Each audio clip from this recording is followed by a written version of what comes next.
Inmates are often a forgotten group when we talk about mental health. More than 1 in 3 inmates in Mecklenburg County does have a mental health diagnosis. Mark Becker shows us a new program in the jail treating those issues, hoping it keeps people from reoffending.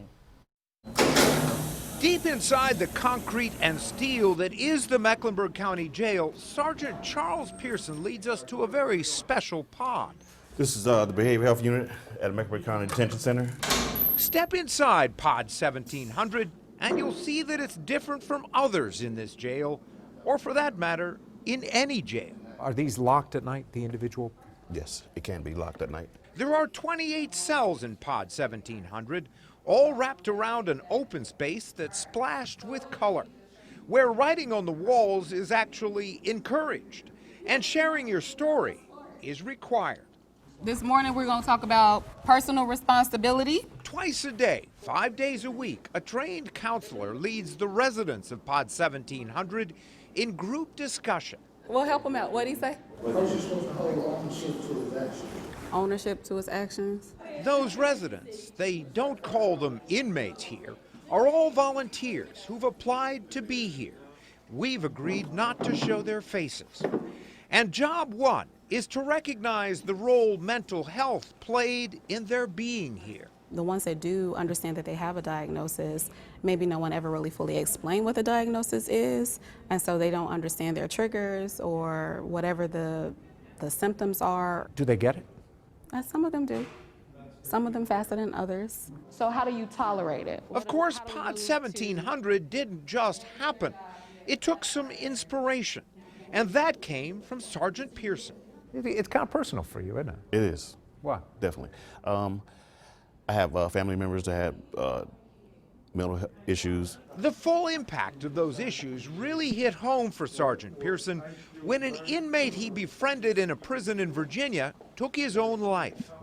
So he approached Sheriff Gary McFadden with an idea.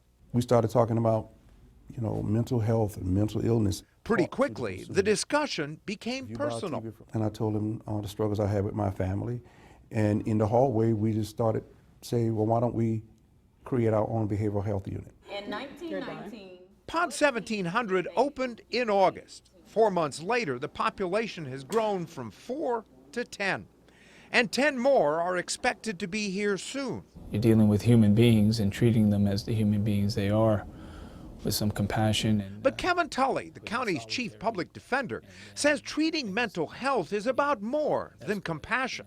It's a public safety issue, The longer needs like that, mental health challenges go unaddressed or inadequately addressed, the less safe people are. It can be anything. The residents of Pod 1700 aren't here for long, 1 or 2 years at the most.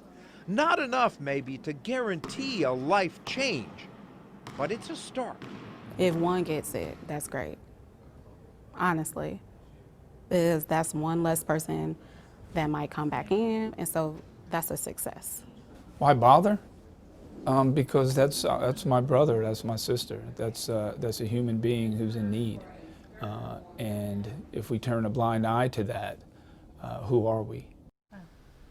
Now, this initiative has caught the attention of the state. Earlier this month, Sheriff McFadden was asked to attend the Governor's Crime Commission meeting to discuss this behavioral pod. There's a quick online screening tool that you can use to determine if you or a loved one needs help. The tests are all broken down into categories like depression or addiction. You can take the test and then learn more about treatment options near you. We've posted a link to all the tests in the WSOC app. And remember that if you need to talk with someone to get connected to mental health resources near you, call our phone bank at 1-800-950-3739. Those volunteers will be accepting calls on the helpline until 9 o'clock tonight. And when our phone lines close, you can still use our county by county resource guide anytime. It is in the mental health resources page on our app.